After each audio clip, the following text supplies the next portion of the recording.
everyone. It's time again to recap the latest news from the solar PV world, compiled by the American Solar Energy Society. I'm Jay Warmke with SolarPVTraining.com, and here's what's happening in the wonderful world of solar for the week of June 7th. The Supreme Court of Ohio has reversed a previously approved permit for Madison County's Oak Run solar project, which would have been the largest solar installation in the history of the state and one of the largest agrivoltaic projects in the U.S. The 6,000-acre project would have included 800 megawatts of solar generation, as well as 300 megawatts worth of battery storage capacity. Developers filed for approval with the Ohio Power Siting Board in 2023, claiming the project would create more than 3,000 construction jobs, as well as 63 long-term operational and maintenance jobs once the project was online. The utility-scale project would provide enough power for 170,000 homes and $7.2 million in tax revenue for the county over an estimated 35 years. The Siting Board approved the project in March of 2024. Opponents to the project then appealed the decision to the Supreme Court.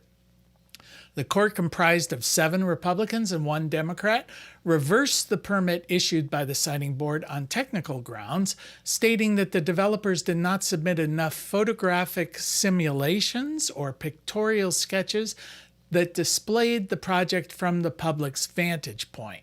The lone dissent, Democrat Jennifer Bruner, argued that the Siting Board already had adequate information from which to determine the visual impacts of the project. The court then sent the project back to the Siting Board with orders to more adequately address the visual impacts of the substations. The court also dismissed a slew of objections raised by local and county officials, claiming the solar development was an undesired use of land that had traditionally been used for farming. The project is an example of the now partisan nature of solar development. Republican commissioners from 27 counties, about 30% of the state, have banned solar and wind projects within their jurisdiction, according to the Associated Press. When Donald Trump launched his initial campaign for the White House, he promised to end the so-called war on coal, lower energy prices, and put thousands of coal miners back to work. But since taking office in 2016, the use of coal in generating electricity has been cut in half. In 2016, coal accounted for approximately 30% of all electricity generation. Today, it accounts for just 15%. Similarly, in 2016, there were 70,000 to 75,000 coal miners employed full-time across the nation. That number has also been cut in half, now employing approximately 38,000. In an effort to revive the industry, the Trump administration officials last week offered specifics on over $700 million in Department of Energy funding to boost coal-fired power and ship more coal overseas. In contrast, lawmakers have budgeted a total of $320 million for solar and wind programs under the DOE, despite the administration proposing to cut these programs entirely. DOE officials presented a list of 13 coal power plants that will receive a combined $425 million to upgrade and extend the span of operation.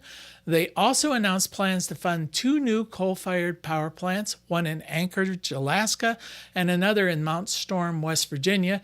If constructed, these would be the first coal power plants to come online since 2013. Google will fund a 3-year, 100-megawatt virtual power plant in the PJM interconnection that is aimed at creating an industry-leading scalable blueprint for unlocking capacity to meet data center demand, the tech company announced last week. The company is partnering with operator Voltus to aggregate distributed energy resources from residential, commercial, and industrial customers across the Midwest states managed by PJM. Data center development across the region has been cited as a major reason for electricity shortages, higher prices, and potential power outages. Experts claim that many of the capacity issues could be eliminated if data centers would be willing to curtail their load demands during periods of peak load demand. But Google responded in their recent press announcement that it's often faster and more cost effective for them simply to pay other customers to shift their electricity usage rather than change the way they operate data centers. Google's virtual power plant will work by pooling thousands of distributed energy sources like batteries, electric vehicles, smart thermostats into a single coordinated network, partnering with energy aggregators. Google then pays device owners to temporarily reduce power consumption or discharge stored energy during peak grid demand. And that's the news from the solar industry for this week. We'll see you next week.